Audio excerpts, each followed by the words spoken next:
हे श्री राधे। यह संसार क्या है? एक सनातन वृक्ष। इस वृक्ष का आश्रय है एक प्रकृति। इसके दो फल हैं, सुख और दुख। तीन जड़ें हैं, सत्व, रज और तमः। चार रस हैं, धर्म, अर्थ, काम और मोक्ष। इसके जानने के 5 प्रकार हैं, श्रोत, त्वचा, नेत्र, रसना और नासिका। इसके 6 स्वभाव है, पैदा होना, रहना, बढ़ना, बदलना, घटना और नष्ट हो जाना। इस वृक्ष की छाल है। 7 धातुएं, रस, रुधिर, मांस, मेद, अस्थि, मज्जा और शुक्र।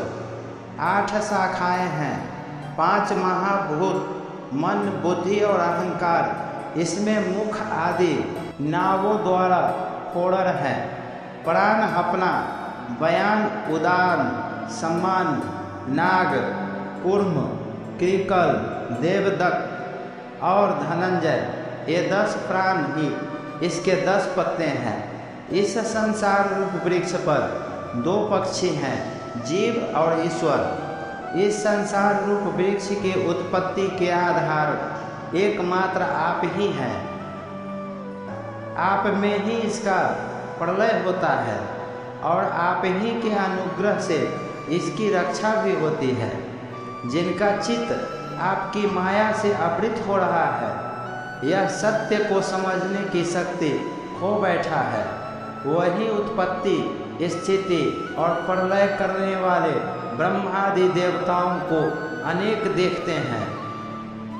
तत्वज्ञानी पुरुष तो सबके रूप में केवल आपका ही दर्शन करते हैं। आप ज्ञान स्वरूप आत्मा है, चराचर जगत के कल्याण के लिए ही अनेकों रूप धारण करते हैं।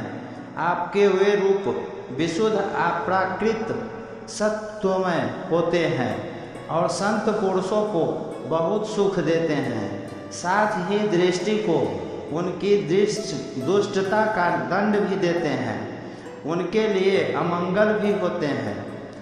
कमल के समान कोमल अनुग्रह भरे नेत्रों वाले प्रभु, कुछ बिरले लोग ही आपके समस्त पदार्थों और प्राणियों के आश्रय स्वरूप रूप में पूर्ण एकाग्रता से अपना चित्त लगा पाते हैं और आपके चरण कमल रूपी जहाज का आश्रय लेकर इस संसार सागर को बछड़े के खूर के गड्ढे के समान अनायास ही पार कर जाते हैं। क्यों न हो, अब तक के संतों ने ही इसी जहाज से संसार सागर को पार जो किया है। परम प्रकाश स्वरूप परमात्मा, आपके भक्तजन सारे जगत के निष्कपट प्रेमी, सच्चे हितैषी होते हैं।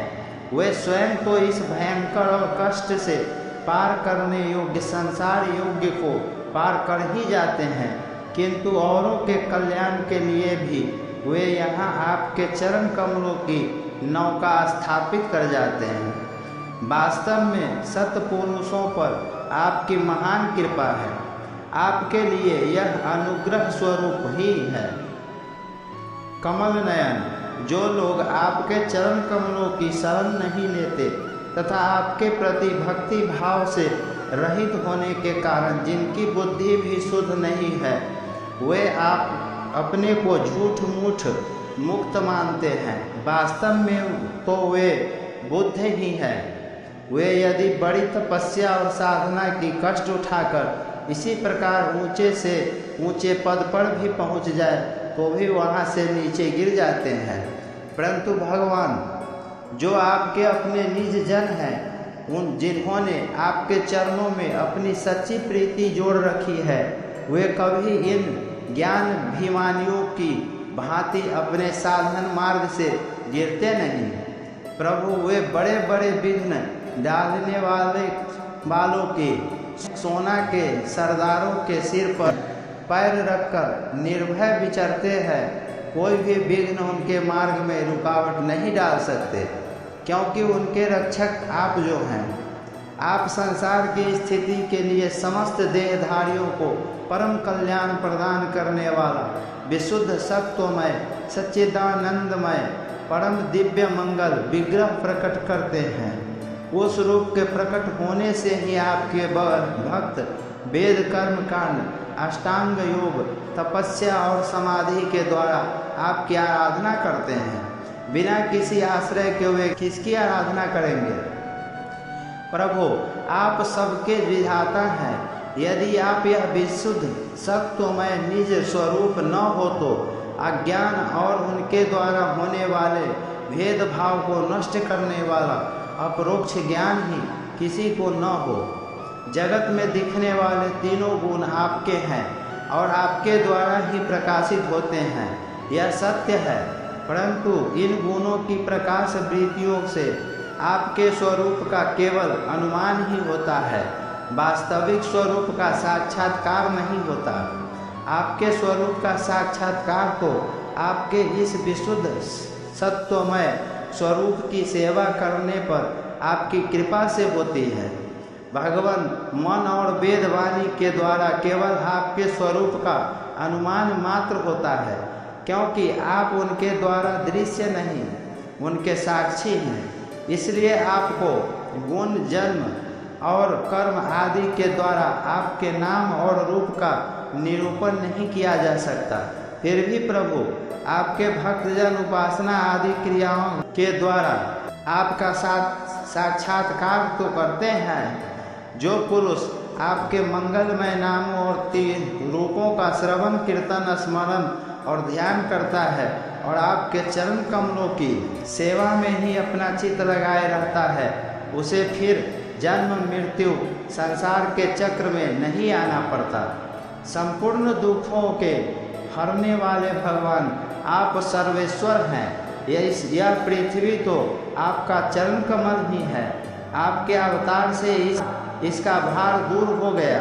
धन्य है प्रभु, हमारे लिए बड़े सौभाग्य की बात है कि हम लोग आपको सुंदर सुंदर चिन्हों से युक्त चरण कमलों के द्वारा विभूषित पृथ्वी को देखेंगे और स्वर्ग लोक को भी आपके कृपा से कृतार्थ कर देखेंगे।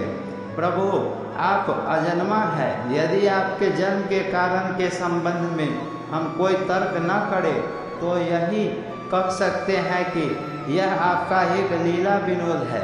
ऐसा कहने का कारण यह है कि आप तो दैत्य के क्लेश से रहित सर्वाधिष्ठान स्वरूप हैं और इस जगत की उत्पत्ति, स्थिति तथा प्रलय अज्ञान के द्वारा आप में आरोपित है। प्रभु, आप जैसे अनेकों बार मत्स्य, हयग्रीव, कच्छप, नरसिंह, बाराह, हंस, राम, परशुराम और वामन अवतार धारण करके हम लोगों की ओर तीनों लोगों की रक्षा की है, वैसे ही आप इस बार भी पृथ्वी का भार हरण कीजिए। यदुनंदन, हम आपके चरण में वंदना करते हैं।